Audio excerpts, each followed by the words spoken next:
ఒక మాజీ ముఖ్యమంత్రి, ఒక పార్టీ అధ్యక్షుడు ఈరోజు నెల్లూరు నగరానికి ఒక అక్రమ అరెస్టుకు సంబంధించి ఒక మాజీ మంత్రి, ఒక జిల్లా అధ్యక్షుడిని దాదాపు 50 రోజులుగా జైల్లో పెట్టి అనేక దొంగ కేసులు పెడతా ఉన్నారు. అలాగే ఇంకొక మాజీ శాసనసభ్యుడు, మంత్రి ఇంటి మీదకి దాడి చేసి సంబంధించి ఆ ఇద్దరు నాయకుల్ని పరామర్శించి వచ్చేదానికి వస్తుంటే ఈరోజు పొద్దున్నీ చూస్తూ ఉన్నాం. దాదాపు ఈ జిల్లాలో నుంచి కాకుండా పక్క జిల్లాలో నుంచి కూడా 1000 మంది పోలీసులను నింపి దేనికి పెట్టారా అంటే బ్యారికేడ్లు పెట్టి ఎక్కడికెక్కడిగా ప్రజల్ని రానియకుండా జనాల్ని ఏదైతే జగన్మోహన్ రెడ్డిని చూసేదానికో లేకపోతే జగన్మోహన్ రెడ్డి గారిని స్వాగతించేదానికో వచ్చే వాళ్ళందరినీ కూడా రానియకుండా అడ్డుకట్లు వేయడం చూడటం ఎక్కడైనా నాకు తెలిసి ఎప్పుడూ కూడా ఈ దేశ చరిత్రలోనే ఇట్లాంటి ఒక నిర్బంధం ఎక్కడా లేదు.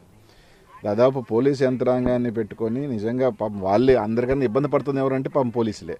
ఇదేమి కర్మరా, మేము చేయాల్సిన డ్యూటీ లేదన్నా ఉంటే పోలీస్ స్టేషన్లు పెట్టుకోవాలి. కానీ సిఐలు ఎస్ఐలు ఏం పడిగాపులు కాస్తూ ఎండల్లో పొద్దున్నే స్టార్ట్ చేసి ఎండల్లో బ్యారికేడ్లు పెట్టుకొని ఆడ నిలబడి ఆ బైక్ పోయేవాడిని తీస్తూ ఆ బైక్ పాపం వాళ్ళు పడుతున్న కష్టం ఈరోజు నిజంగా బాధాకరం వేస్తుంది. ఎందుకంటే ఈరోజు ఈ ప్రభుత్వం వచ్చిన తర్వాత పోలీస్ వ్యవస్థని కేవలం ఒక కక్ష సాధింపు చర్యలకో లేదంటే ఈ విధంగా ప్రజలను అడ్డుకునేదానికో లేకపోతే బందోబస్తుల కార్యక్రమాలకి పోలీస్ వ్యవస్థని దిగజార్చారు తప్ప ఈరోజు ఏమవుద్ది మీకు అంత ఎందుకు? మీరే అంటున్నారు జగన్మోహన్ రెడ్డి అనే వ్యక్తి ఇంకా ముఖ్యమంత్రి కాలేడు, ఓకే.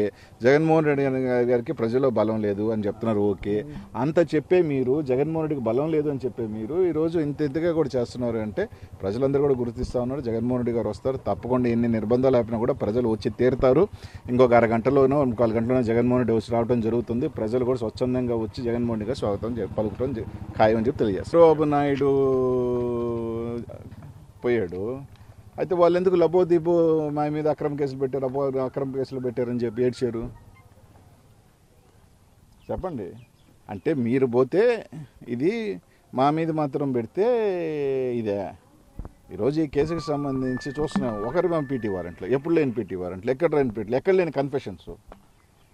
ఇప్పుడు ఒక ఆయన చేత కన్ఫెషన్ ఇప్పించున్నారు, చూపిస్తుంది.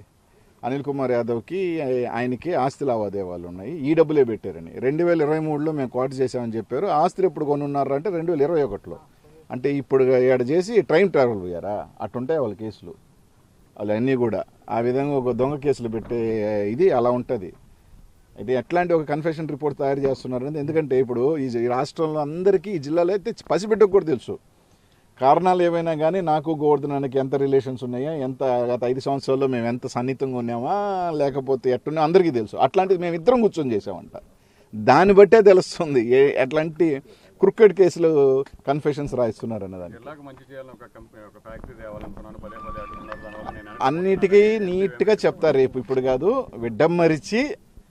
విడమ్మరిచి మంచి ఫ్యాక్టరీయా ఏం ఫ్యాక్టరీ, ఆ ఫ్యాక్టరీ 6 నెలల క్రితమే చచ్చిపోయింది. ఆ ఫ్యాక్టరీ ఇప్పుడు కాదు, అది 6 నెలల క్రితమే ఆ ఫ్యాక్టరీ రాదన్న సంగతి వాళ్ళకి తెలుసు. కానీ కప్పిపుచ్చుకునే దానికి అన్నీ కూడా చెప్తా, ఏం పర్లేదు, నిదానంగా దాని గురించి సెపరేట్గా చెప్తా.